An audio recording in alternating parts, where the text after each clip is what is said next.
Em entrevistas coletivas, o senador Marcos Rogério apontou os problemas na condução da CPI da pandemia, também conhecida como CPI do Circo, CPI da Cortina de Fumaça e Tribunal de Renan Calheiros. Segundo o senador, o comando da CPI tenta criminalizar pessoas pelas mortes. Marcos Rogério disse: ainda não descobriram, ou talvez não queiram reconhecer, que o nosso inimigo comum é o coronavírus. É contra ele que guerreamos. A nossa luta não é contra pessoas. O senador apontou que na CPI os discursos não são isentos. Ele disse: os discursos que a gente ouve no âmbito da CPI são discursos de ódio, de vingança, de tentar colocar por antecipação um carimbo de culpado no peito do presidente Bolsonaro. Eles não querem saber a verdade. Eles já têm sua própria verdade. Eles já têm debaixo do braço uma sentença pronta. Desde o início tinha isso. O senador Marcos Rogério também lamentou a blindagem de governadores e prefeitos por parte do comando da CPI. Ele apontou: está ficando muito claro para a sociedade e constrangedor para a CPI testemunhar esse esforço para impedir a investigação.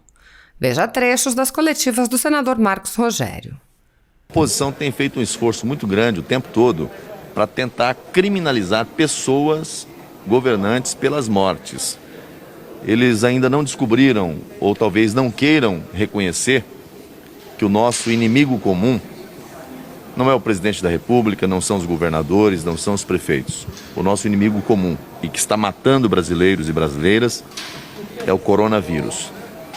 É contra ele que guerreamos, é contra ele que lutamos. A nossa luta não é contra pessoas. Essa é a guerra da política. E é uma guerra lamentável. É uma guerra triste.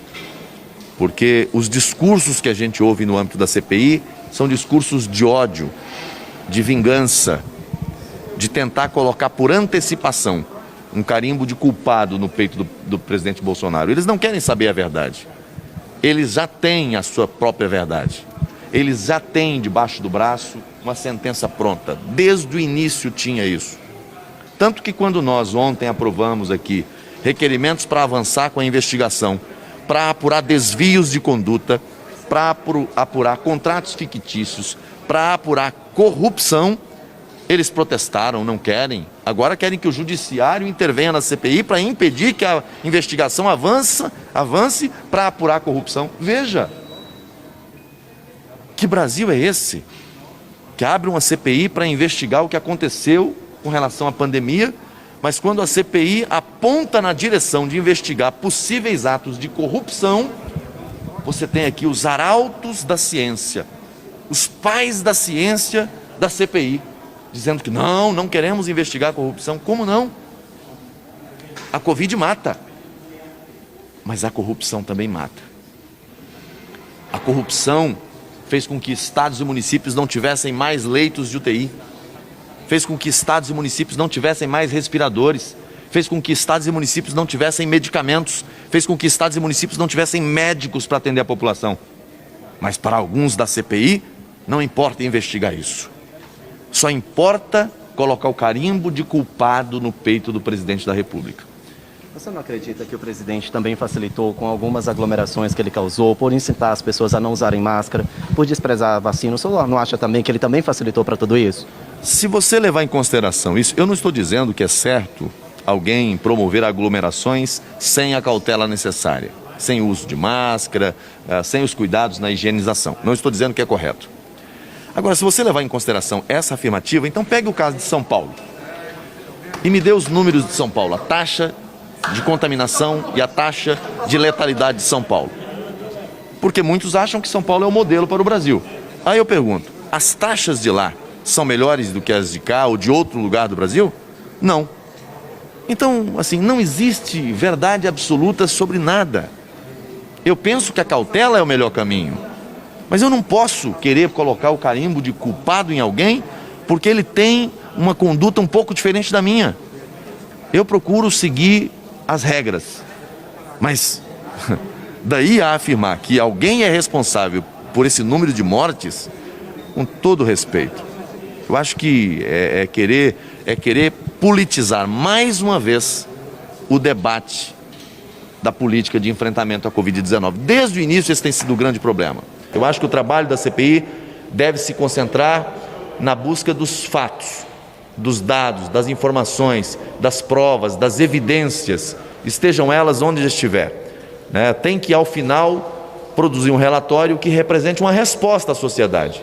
Embora eu tenha dito sempre que a CPI está contaminada pelo vírus do pré-julgamento, pelo vírus da politicagem, pelo vírus do julgamento antecipado, o relator tem feito isso o tempo todo, a oposição também, mas terá que se produzir um relatório ao final. E esse relatório deve vir consubstanciado, com elementos, né, com aquilo que foi o produto, né, das provas e dos depoimentos que foram apresentados no processo. E aí nós vamos ter que votar, apreciar, aprovando o relatório do relator ou rejeitando esse voto e aprovando um voto em separado. Isso é fruto de todo esse trabalho, que ainda tem um longo caminho pela frente. Tem governadores, tem prefeitos, tem secretários que serão ouvidos e, sobretudo, apontando justamente para o que foi feito com os bilhões de reais que foram destinados aos estados e municípios. Faltaram leitos, faltaram respiradores, faltaram UTIs, faltaram médicos para atender os brasileiros e sobrou dinheiro nos estados e municípios. O que foi feito com esse recurso? Onde colocar esse dinheiro? Essas respostas a CPI deve dar à sociedade, sobretudo naqueles casos onde há suspeitas fortíssimas de desvio, má conduta, corrupção. Senador, boa tarde. Meu foco da minha pergunta é a respeito justamente de governadores e prefeitos. A gente viu ontem no site da TV Senado, no site do Senado Notícias, a respeito de uma lista de governadores que podem ser convocados, que podem ser chamados para depor aqui na CPI. Agora há pouco, o senador Renan Calheiros disse que duvida muito que eles venham, porque já há um inquérito aberto na Polícia Federal e também no Ministério Público. O senhor acredita que esses governadores ainda virão para depor e de que forma que os senadores governistas, digamos assim, vão lutar para poder trazer esses governadores e esses prefeitos para cá? Me assusta muito o esforço que o relator e alguns membros da oposição têm feito para impedir a vinda de governadores e prefeitos à CPI. Há claramente um movimento de blindagem em relação a esses gestores estaduais que são apontados como suspeitos de contratos fictícios, superfaturamento nas compras sem licitação, suspeitos de prática de crimes de corrupção.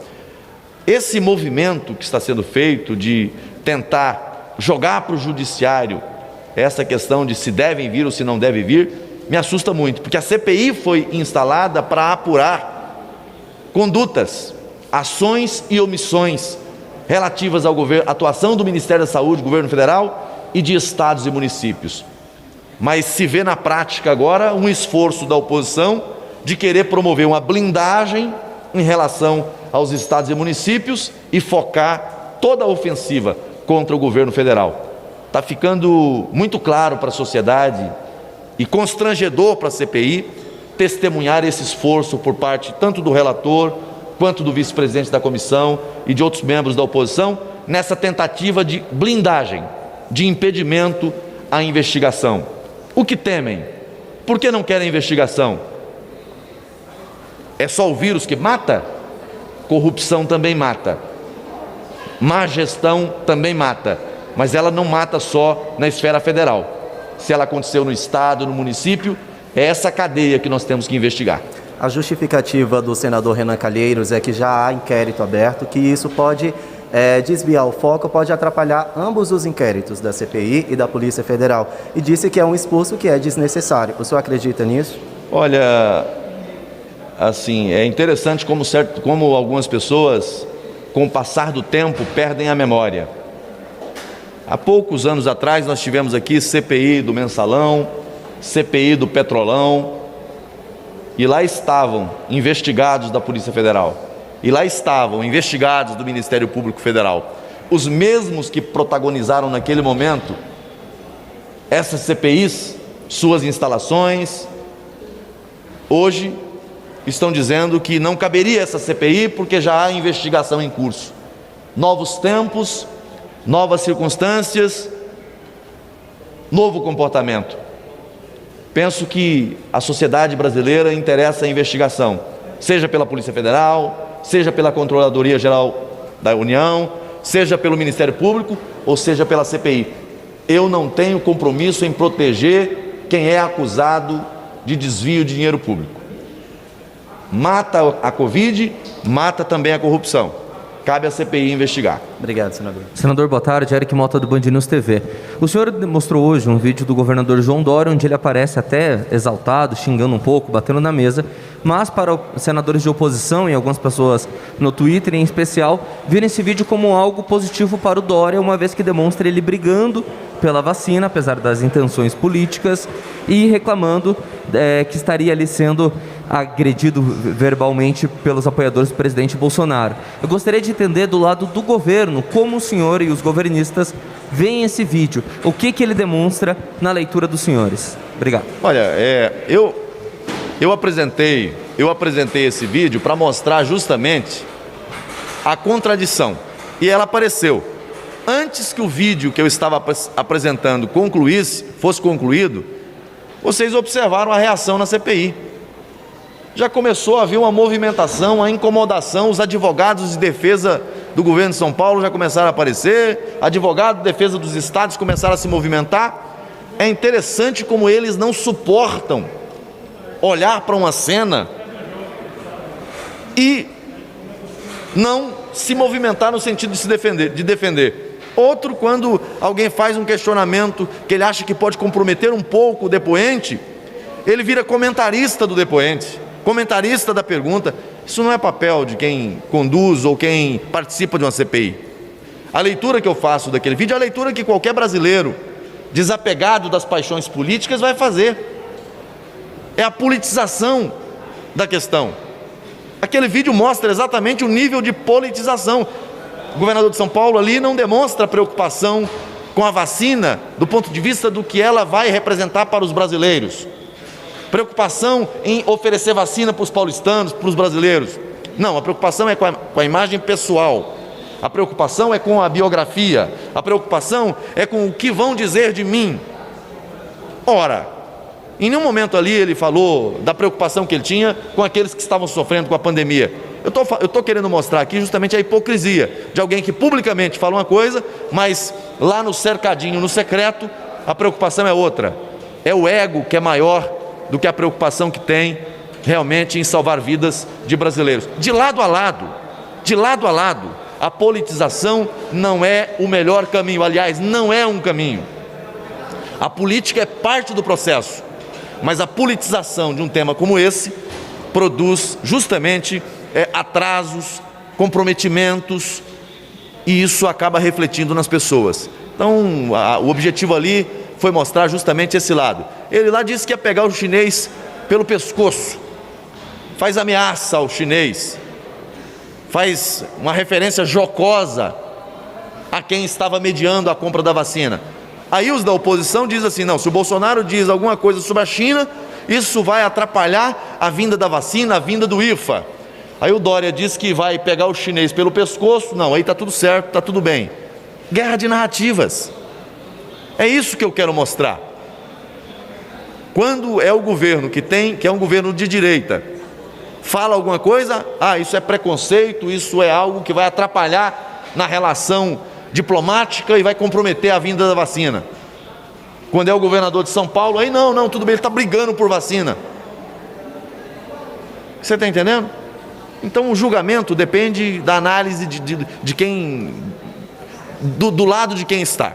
Então eu penso que, volto a repetir, esse é um tema que não deve ser um tema politizado, né? A nossa política aqui deve ser produzir vacina, oferecer vacina aos brasileiros, né? Produzir estrutura, melhorar a estrutura da saúde brasileira para salvar tantos brasileiros que estão sofrendo com essa questão da pandemia. Se a gente tiver uma decisão favorável do Supremo aos governadores, como que isso impacta no andamento e na investigação da CPI? Se existem outras formas que os senhores, né, que principalmente os senadores governistas, pretendem abordar isso? Olha, eu, assim, primeiro fazer comentário em cima de algo que eu não vejo como como provável, né? Se eventualmente uma decisão do Supremo sair nessa direção, representaria uma intromissão indevida ao legítimo e regular funcionamento de uma comissão parlamentar de inquérito. O Supremo, é bom que se registre, que determinou que essa CPI fosse instalada e funcionasse nesse momento. É por ordem do Judiciário que essa CPI está funcionando e investigando. Agora, não creio que o Judiciário tomaria uma decisão para dizer, olha, investigue só o governo federal e deixe de lado estados e municípios, quando o objeto da investigação é o que a CPI está fazendo hoje. 2 requerimentos justificaram, fundamentaram, motivaram a instalação dessa CPI. Um que tinha como foco investigar ações e omissões relativas à atuação do governo federal e o que aconteceu no estado do Amazonas, portanto, lá no primeiro requerimento já colocava um estado como objeto da investigação, e o outro requerimento do senador Girão, ele tem um alcance maior. O recorte fático, né? O fato determinado ali é a investigação tanto do que aconteceu na esfera federal quanto nos estados e municípios, observando inclusive as ações da Polícia Federal, do Ministério Público Federal e de outros órgãos de persecução penal que aconteceram no Brasil afora. Acho que seria extremamente prejudicial ao funcionamento da CPI qualquer decisão judicial que impedisse que a investigação siga o caminho do dinheiro. É preciso dar respostas à população, porque bilhões e bilhões de reais foram investidos. Erros podem ter acontecido, mas crimes também. E é preciso investigar. É preciso lançar luz a esses fatos, a esses acontecimentos e dar esclarecimentos à sociedade.